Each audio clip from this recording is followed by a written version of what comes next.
चलो जय श्री कृष्णा, देखते हैं क्या होता है। अपन बात कर रहे थे कौन से शब्दों की? यौगिक शब्दों की। कौन से शब्दों की? यौगिक शब्द किसे कहते हैं? दो या दो से अधिक शब्दों से मिलकर बना हुआ शब्द क्या कहलाता है? यौगिक शब्द। अच्छा, जैसे यौगिक खुद भी यौगिक शब्द है क्या भाई? यौगिक जो है वो सेम भी यौगिक शब्द है क्या? कैसे बना? योग धन इक से। कैसे बना?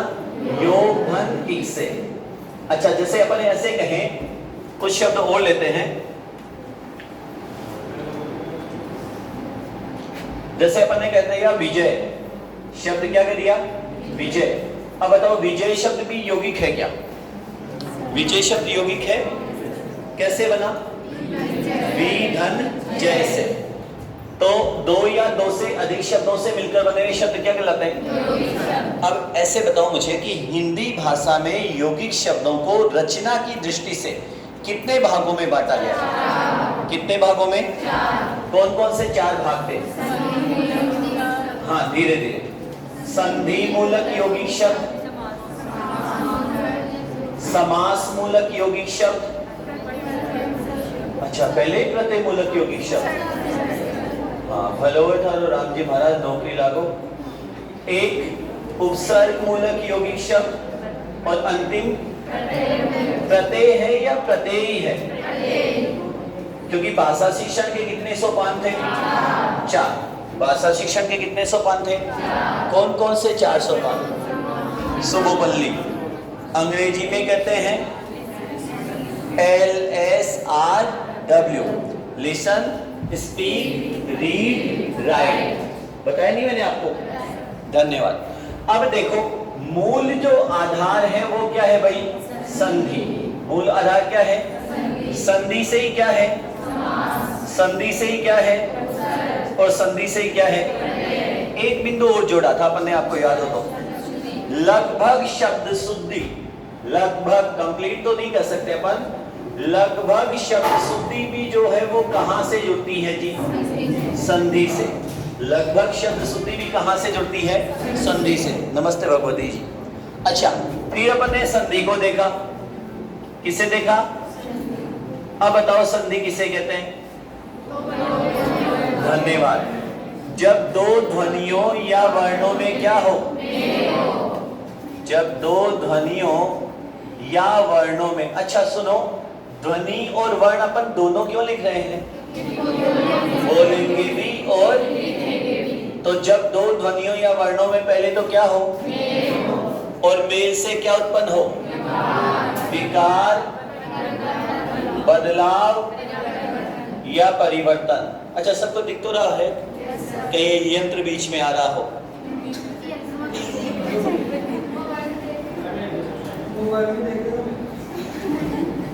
नहीं, यदि ये यंत्र बीच में आ रहा हो तो अपन इसे हटा भी सकते हैं, कोई समस्या नहीं है। अपन तो कोशिश ये कर रहे हैं कि अलग से रिकॉर्ड करना ना पड़े, ठीक है? तो विकार, बदलाव या क्या हो? परिवर्तन। किसी को भी यदि दिखने में थोड़ा सा थोड़ी बहुत भी यदि समस्याएं हो तो तुरंत मना कर देना। अपन इन्हें बंद कर डाला, तुरंत डाउन कर डाला, पैकिंग कर डालेगी। कि जब दो ध्वनियों या वर्णों में पहले तो क्या हो? मेल से क्या उत्पन्न हो?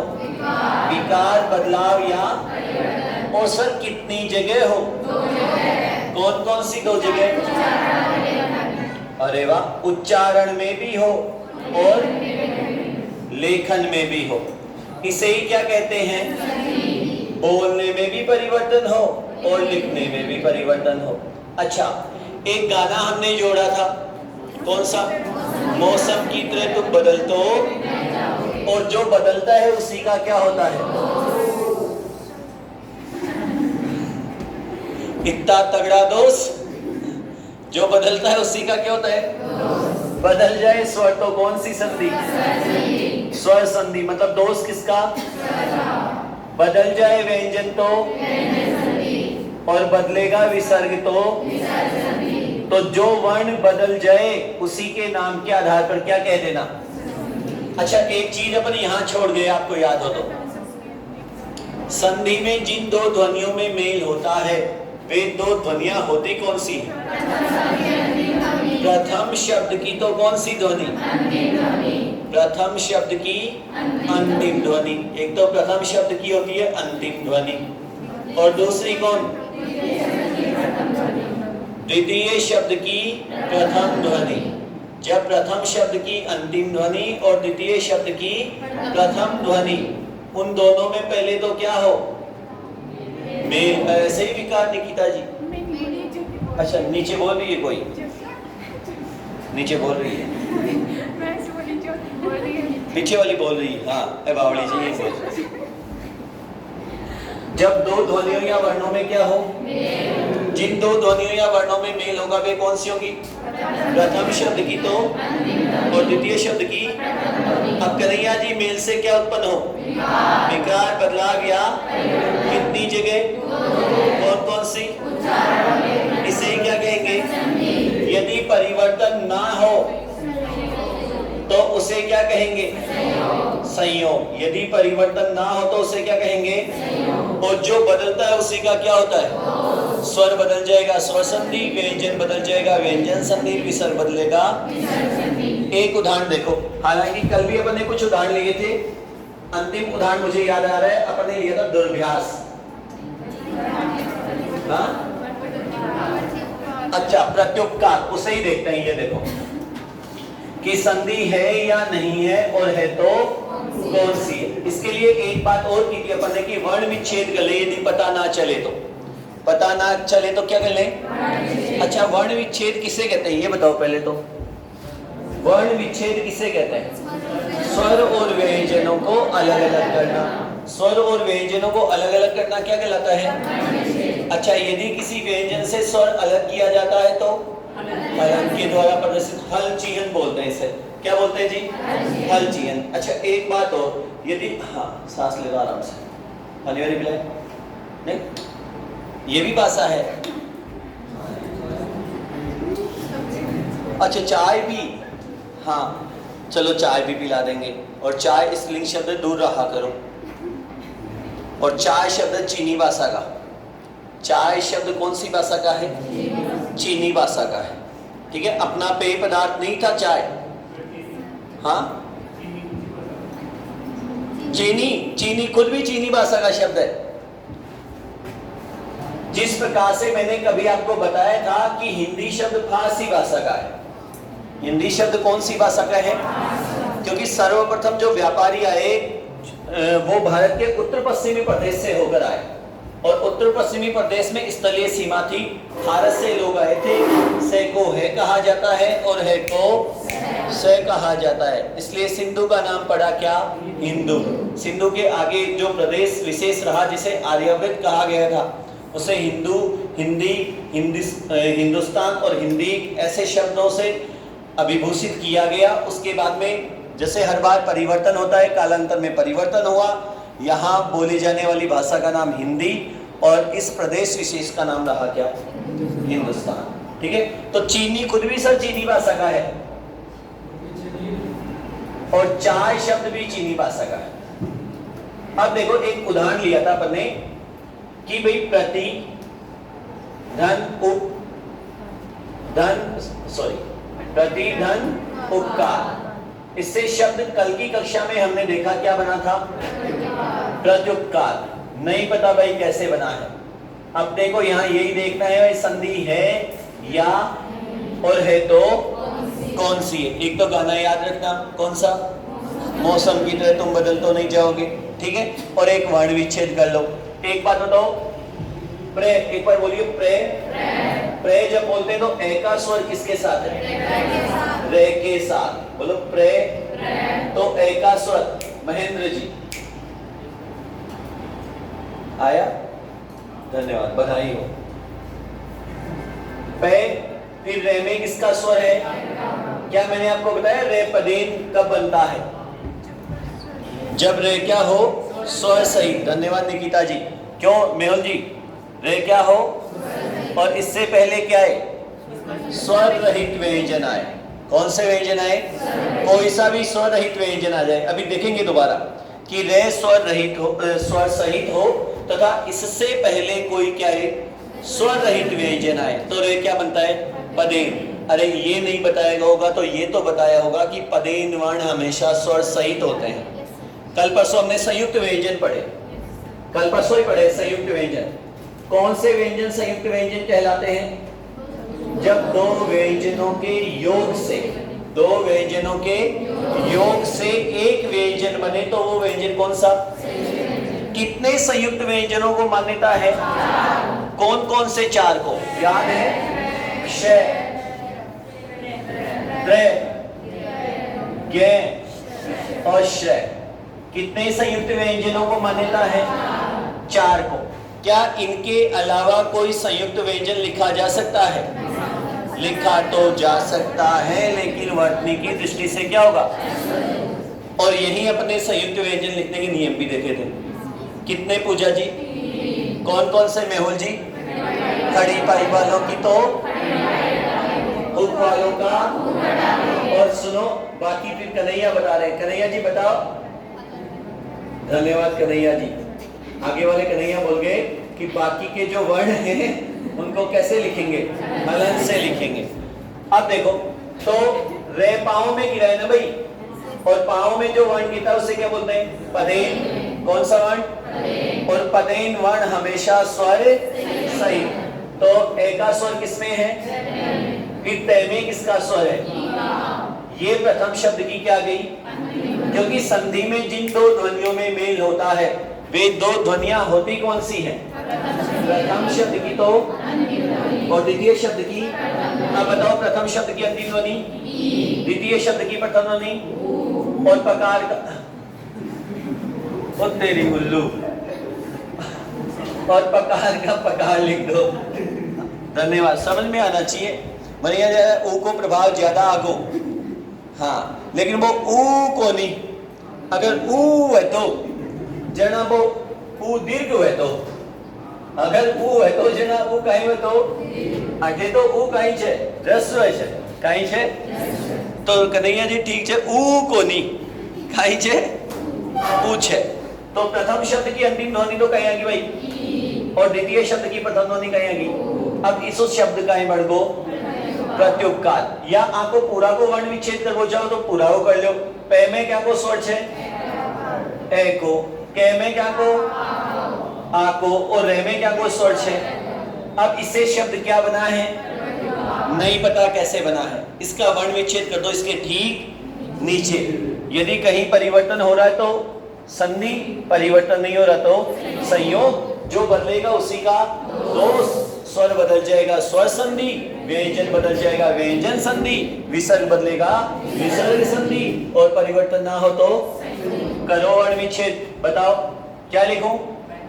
पे हलन, फिर रे हलन, फिर यहाँ आधा क्या है? तय में स्वर है क्या भाई? ये में किसका स्वर? ये में किसका स्वर है? पे में किसका स्वर? के में किसका स्वर? और रे में किसका स्वर? बताओ भाई, वर्ण विच्छेद हो गया। अब वर्णों को मिला लो। यदि कहीं परिवर्तन हो रहा है तो संधि है, परिवर्तन नहीं हो रहा तो संयोग। पिंकी जी, और जो बदलेगा उसी का क्या होगा? दोष। जो बदलेगा उसी का क्या होगा?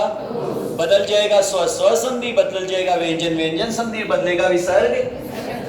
पे समान, रे समान, ए समान, तय समान, ऊ पे ए के आ रे ए। कौन बदला? ई किस में बदल गया? फिलहाल हमें ये तो पता नहीं कैसे बदला, लेकिन ये तो पता चला भाई बदला या नहीं बदला। कौन बदला? किस में बदला? तो जो बदलता है उसी का दोष होता है। तो दोष किसका है? स्वर का। इसलिए ये शब्द कौन सी संधि का उदाहरण है? बताओ, एक ऐसे शब्द दिया हुआ है और हमसे ये पूछा जाए, ओ कोमल जी, ये पूछा जाए कि संधि है या नहीं है, और है तो बता सकते हैं क्या?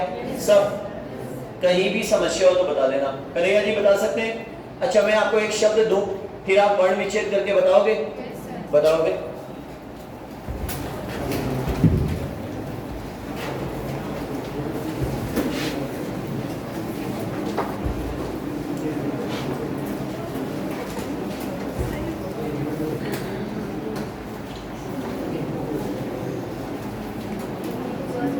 जैसे है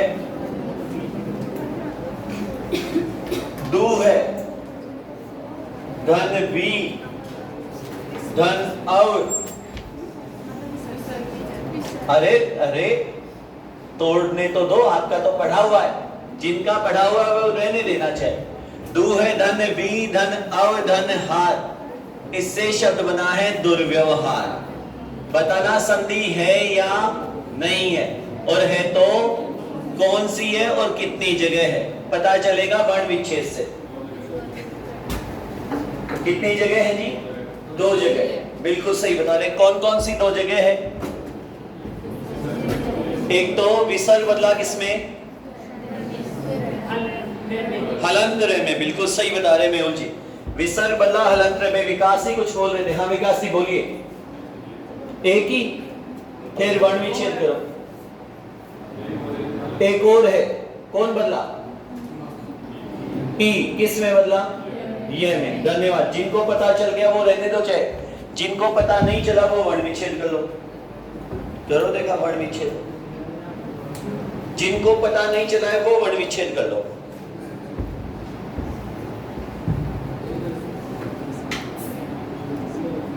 कौन बदला? कन्हैया जी। करो देखिए वर्ण विच्छेद। राम जी महाराज सुधा दिन देखो।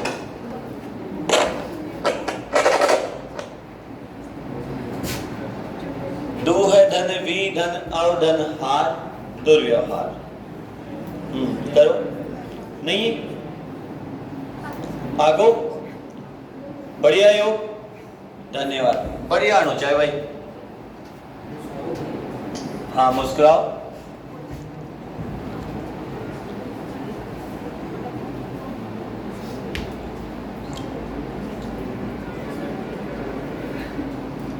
अच्छा, एक और उदाहरण दे देते हैं।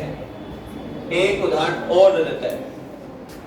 ये प्रत्युक्त का तो हटा दूं, एक उदाहरण और देख लो।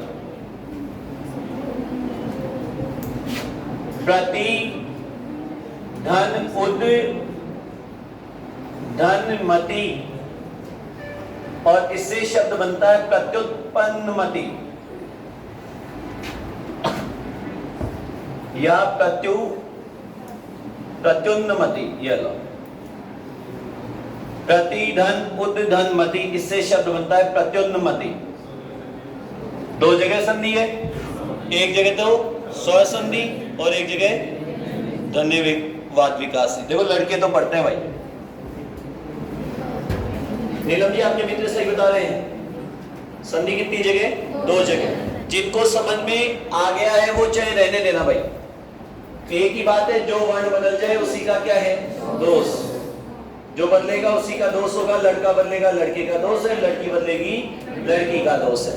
स्वर बदलेगा स्वर संधि, व्यंजन बदलेगा व्यंजन संधि, विसर्ग बदलेगा, और परिवर्तन ना हो तो संयोग। इधर देखो एक बात, ये पता चल गया कि भाई दू है धन वी, धन अव, धन हार। अभी कुछ कलम चल रही है, चलो देखो। मनोविज्ञान ये कहता है, एक सिद्धांत है मनोविज्ञान में, करके सीखने का सिद्धांत। जब तक आप किसी चीज को खुद करके नहीं सीखते हैं तब तक अधिगम स्थायी नहीं होता है। अब इधर देखना, द में किसका स्वर है भाई? ऊ का। द में किसका स्वर है? ऊ के साथ क्या रहा है? अरे विसर्ग हमेशा किसी ना किसी स्वर के साथ ही तो आता है, तभी तो क्या कहा गया था इनको? अयोग्वा है। धन्यवाद। क्या कहा गया था? अयोग्वा है। क्यों कहा गया था इनको? क्योंकि किसी ना किसी स्वर के